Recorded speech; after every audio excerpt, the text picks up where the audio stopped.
Bonjour et bienvenue à cette présentation mafiarose.com. Aujourd'hui, une recette estivale très simple à faire, une crème glacée à la fraise. Les gens me demandent souvent comment je fais pour faire une crème glacée sans avoir de sorbetière à la maison. Rien de plus facile, c'est ce que vous allez voir. C'est une recette de paresseux qui demande très peu d'ingrédients, mais qui demande les bons instruments. Afin de réaliser cette recette, nous aurons besoin de fraises, puisqu'il s'agit de crème glacée à la fraise. L'ingrédient principal, il s'agit de la crème anglaise. J'utilise la crème anglaise en poudre de cette marque, une crème anglaise du commerce. Et cependant, en lisant les instructions, vous allez voir qu'il y a deux recettes. Il s'agit de faire la recette pour avoir une crème anglaise dessert. Donc, elle nécessite 4 cuillerées à soupe de ce mélange en poudre qu'on va mélanger à 2 tasses et demie de lait. En ce qui a trait aux instruments, rien de plus simple, cuillère à mesurer, fouet, bol de Pyrex puisque nous allons utiliser le micro-ondes, mais l'instrument principal, il s'agit du robot culinaire que l'on voit ici.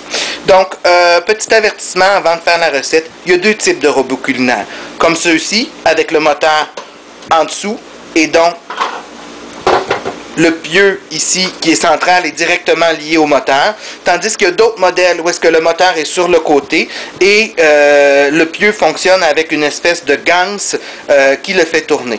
Je ne conseille pas cette recette-là au modèle avec le moteur sur le côté, puisque le mélange est assez dur à brasser, puisque tout ça va s'en aller au congélateur, et donc ça prend un robot quand même assez puissant.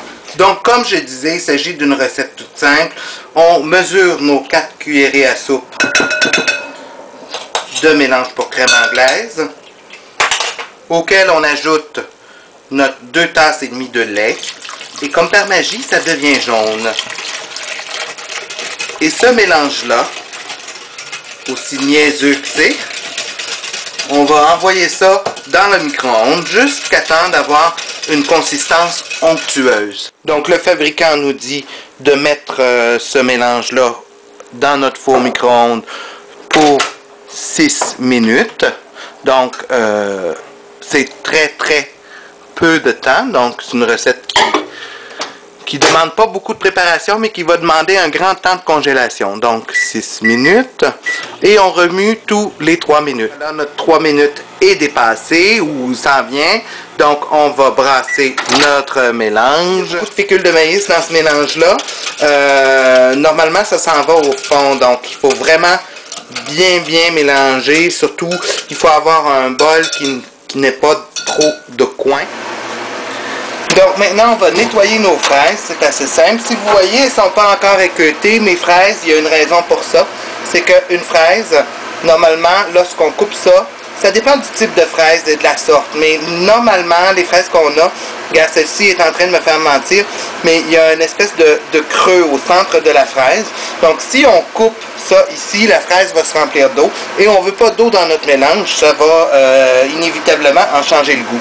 Donc petit nettoyage et petit équeutage tout simple. Voici, j'ai retiré ma crème anglaise du micro-ondes.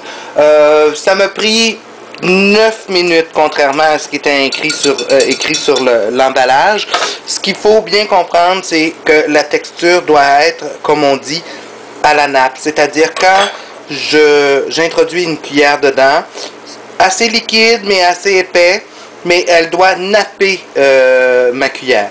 Donc voici la consistance que ça nous prend pour faire notre crème glacée.